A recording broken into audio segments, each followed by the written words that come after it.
Hello, Candice. Did you watch any of this culture war panel? No, I was Before hoping to we get jump caught in? up. Okay, cool. Yeah, Lisa here kind of booked it, helped produce it. I've watched like almost all of it on speed, but just very interesting that a few people were like, I really want to take a shot at Pearl, and then sort of seemingly lost their nerve. But Pearl is, I don't know, I think she makes it hard to call her out on things because she always redirects the conversation back to her talking points. Mm-hmm. She doesn't just redirect it. She goes like to a different thing. She'll jump from like, abortion statistics to, I don't know, like something totally out in left field. No, let's talk about homelessness. Let's talk about it because she knows she's got like. Let's talk about veterans. I'm like, why are we talking about veterans? I think she said veterans in there. Right. I just don't know why everyone is still taking this person seriously. Like, it's almost kind of frustrating that everyone keeps putting them on their platforms. Like, it's not to say she doesn't have a base of her own, because she obviously does. But if you look at who's following her, like, they're not healthy, happy people. And then she's kind of creating more toxicity within that ecosystem. And it's like every time you prop this person up, you're perpetuating it, even if the goal is to go against something that she says. But it's like, why do you have to prove that women aren't morons, or that there's double standards within relationships, that somehow a man is so much a victim to his biology that he's allowed to cheat and have 7 wives, but a woman, we're something totally different, and we just have to be obedient and shut up and take care of the kids, which is so hypocritical, because what is she doing? She's working. It was like, soon as they were doing the giant payouts for how many views and your traffic on X, and people started posting that they were getting thousands of dollars, she's like, how do I make sure that I'm getting a payout? And someone retweeted, they're like, we don't have a husband to send it to, so you can't get paid. Oh, but I agree with Pearl on a lot of stuff. Funny. So I think the conversations are important because of this. So a lot of men are feeling like, they have a lot against them right now, right? And so they're feeling that, and then women are also kind of like pushing back and taking cues from her. And it seems to me that women out there right now, especially when people are like interviewing them on the street, and they're like, oh, I got like 100 bodies, right? Like, and they're bragging about it. They don't even understand why they think like that. Like, they don't even understand why they think that that's okay. And so I think that those conversations are important, because there is something about having a good marriage and prioritizing marriage and stuff. But she doesn't believe in marriage. I don't care what she's very anti-marriage. She'll always say bad deal. And even there's a point in this debate where Tim actually, I liked that he did this, called her out and was like, so by your logic, you would say marriage is a bad decision. So, because they're talking about like personal accountability and bad decision making. So Tim is like, so you would consider every guy who gets married to be making a bad decision. And then she actually goes back and says, well, it's up to everybody to make their own choices. But she'll always say, like, don't get married. It's a bad deal for men. It's a bad deal for men. We're paying women to leave. We're paying. And it's not true. I mean, if you look at alimony, it's extremely rare that anyone is getting paid alimony these days. Most dads do not want to participate in the child rearing. Like, yes, there are some guys that get railroaded, and that's not cool. But it's almost like she's taking like the rare examples and painting that as the whole story, and it's not true. But that's what I'm saying. So she's saying, I'm saying marriage is good. We have people like Isabella Riley saying it's good. Lauren Chen saying it's good. Rachel Wilson is even married, right? And so to have these people who somewhat agree with her and having these conversations, say, yeah, but like marriage is good. I think it's important to counter her for those reasons, because she is getting a following. And then she has women that follow her. If you go on these Reddit forums, like they're like, oh, I listened to Pearl. I did the Treadway thing, and I was in the most abusive, toxic relationship ever in my entire life. And so that's why I was kind of disappointed there wasn't a little more pushback here, like I thought there was going to be. But if we can like really counter her and show women why they're thinking the way they are, behaving the way they are, then there's some good coming out of it. So I mean, that's why I'm all right with platforming her, but I don't particularly. But if you want to circle back to even like the origin, and maybe not necessarily the origin, but something that's a little bit closer to that, it's why are women behaving this way, right? So you want to hold men to a higher standard and say that they're the leaders. So why have they created this cultural ecosystem where women feel unsafe, where women feel like they have to provide for themselves? So like, it's very easy to say, I don't like the behavior that women are demonstrating, but what led women to that point? Because there was a point where it was wildly violent. That was my whole post. I agree. we had master in master in homes or master in something laws up until like the late 80s, where women weren't even allowed to have access to a bank account. So if you don't have any kind of financial freedom, for a lot of women, that can be wildly violent, or that could be very dangerous for a lot of women. So the laws that came over actually came from head and master laws. I'm sorry. Right. So back in England, though, the way it was is if you were married, then you were your husband's property. However, if you weren't married, you had child custody. Like the courts would favor you for child custody. The courts you could own your own bank account and whatever. It wasn't until you got married that you lost those things, because then you became his property. And that kind of is what traveled over here. People are like, oh, you couldn't. Well, some could. Married women couldn't.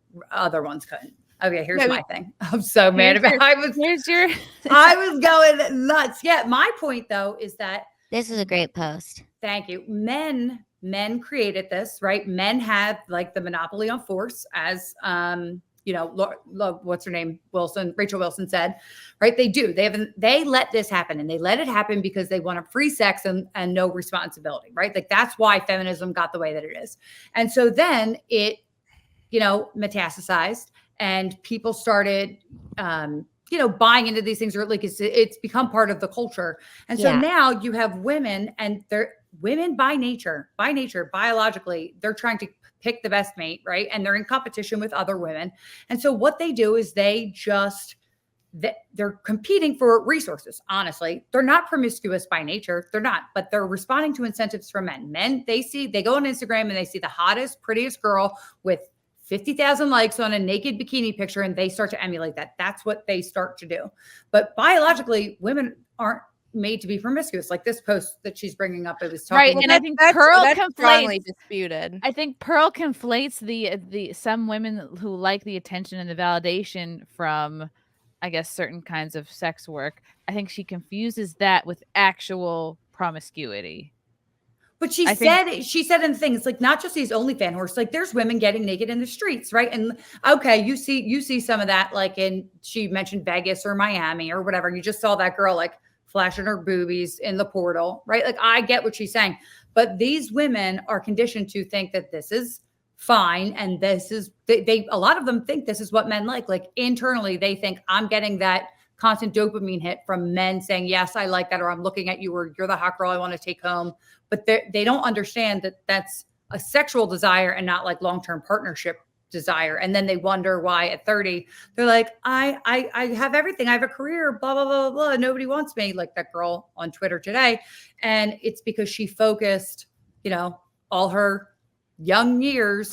Men don't care about your master's degree. I'm sorry, they don't. You ask any of them. Well, and I also think it's interesting how the culture has changed so much, where you can interview somebody on the street and they can say they have 100 bodies or whatever.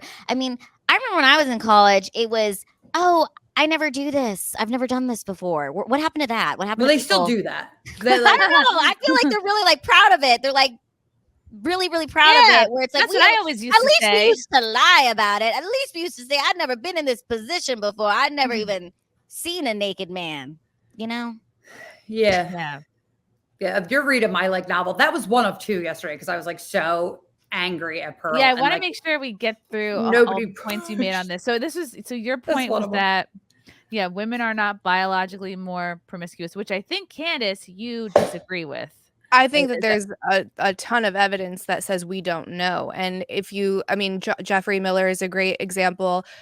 Chris Ryan, these are people that study evolutionary psychology, and there have always been women and females in different animal species that are using this to get safety, to get to protect their young, to help build their nest. So we can take, obviously we're not animals, but we are a close relation, unless you believe in just creation. We have no ties whatsoever to bonobos or chimpanzees, but there is a lot of evidence to suggest that yes, women have always used sex as a tool, and we have also had the same amount of pleasure. The difference is that we have the awareness of how dangerous and the consequences that come with sex, and then that adjusts our sexual behavior. But if you take the risk of bodily harm or physical threat out of it, women are a lot more open to being promiscuous and having casual sex. They're open to it, but they're not driven by it. And so part of most of what I'm saying here actually comes from a study done on like jealousy and cheating, right? And about resource protection. And I forget what his name is, but this was from going back to my behavioral econ days. And so what I'm trying to say here is you are right? Like you are absolutely right that like, they may use sex as a tool. I'm not saying that they don't. That's not what this is. I'm saying that their innate desire is not the same as like men's innate desire to want to go spread his seed everywhere. When you're walking down the street and you see a hot guy, you're like, oh, he's hot.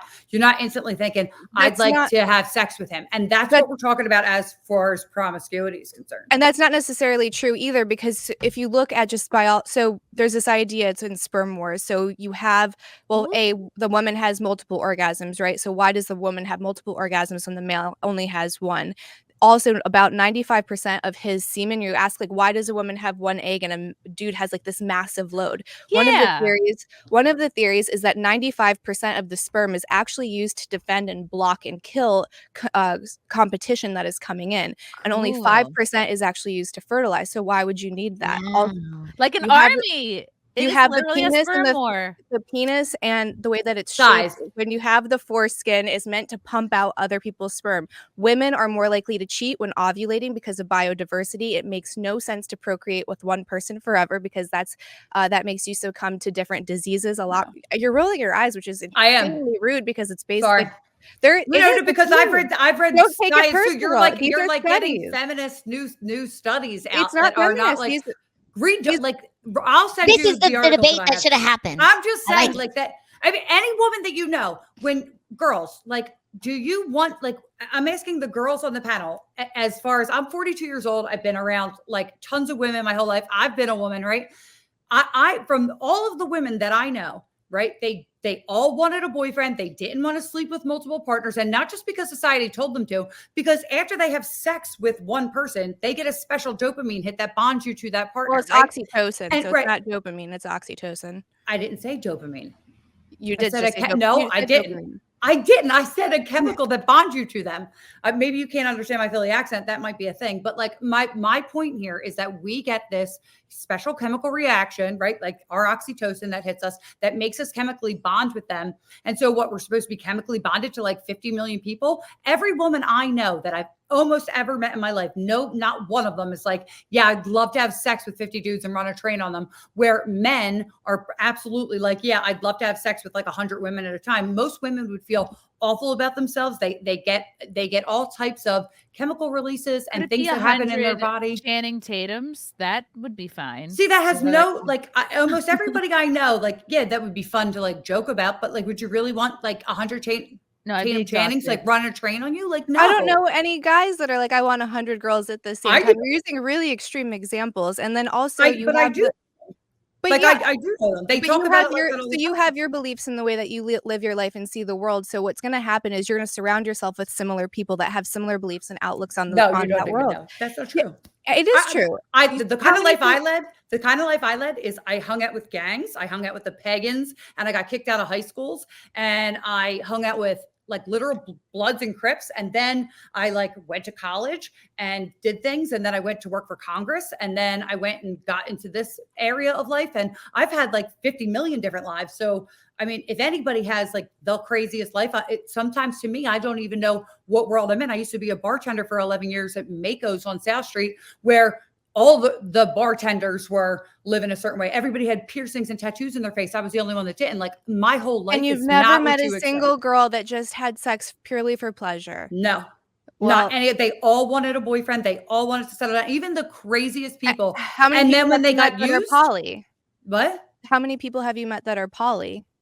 I'm 42. Like there wasn't poly when we were, in our 20s. There were people that were experimenting with stuff, I guess, but so even the women then they got jealous for a certain reason. And the reason, and this goes back to the study that I was talking about, that women get jealous about men and the way that they do. Like women don't care if men cheat on you just like one time. Like they're more willing to forgive if you have a one night stand versus as if you have an emotional connection to them.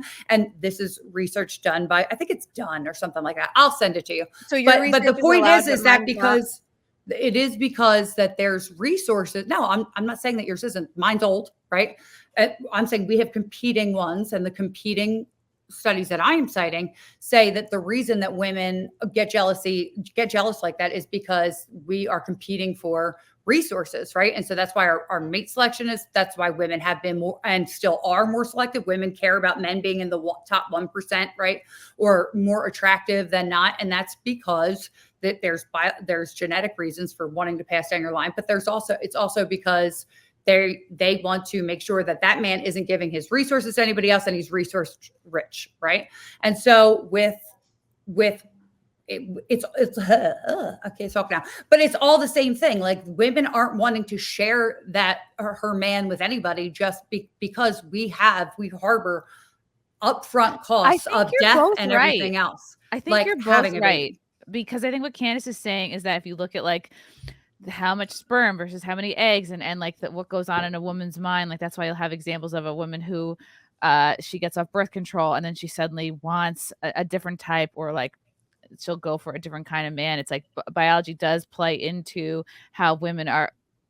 There's a theory like, okay, women are not that they're constantly looking to upgrade, but there is something biological maybe that makes a woman like, oh yeah, I want to like get the best possible guy I can. And maybe that looks like promiscuity, or maybe that looks like, but that's the thing is too, is like I feel like I've talked to so many women who genuinely, and it's the ones that are like have pretty much successful porn careers, or the ones that can make it the test of time. Those are the ones that genuinely love having sex and love being with a lot of different people. So you don't think that's born out of any trauma, that like being in the porn industry and wanting a lot of people? I think that's a really reductionist way to like blankly prescribe for every single person. Like you are thinking every single woman is the same when it comes to sexual proclivity. That's crazy. Even men, think there's a scale. Oh, I definitely think that some enjoy it more than not. But if you look at statistics and you look at porn stars, they have a history of trauma and sexual induced trauma, and therefore are seeking validation. They've done multiple partners. I'm sure then you've seen that study that there is no more significant trauma, physical, sexual, or otherwise, in people that join porn versus the average person. There's no difference from surveys, right? That has been debunked like 100 times over. We'll see. There definitely are some people in porn who have been like suffered like molestation, abuse, and even I know people that are not sex workers at all, just friends of mine over the years who you can see like their abuse manifest either in a ton of waking or in, promiscuity, and they're not in the industry at all. So right, waking is a massive one. Yeah, right, because you're literally trying to create a barrier. I think you're both right. I don't know. Okay, I'm trying to redirect this to I love that we've had so much to say and we haven't even played the thing yet. We should have been the debate. I love it. It should have been. I love all of you. Love you guys. Thank you for the chats. Thank you for the comments. I will see you guys tomorrow. Bye. Bye. All right. Love you guys. God, I don't even want to leave. This candle smells so good. I don't want to leave. All right. Love you guys. Talk to you soon. Bye. Love you all. Join the Discord. Feet. Love you all. Wow. You guys are awesome. Come and get it. Bye, guys. Bye. Now I'm really leaving. Love you. Bye.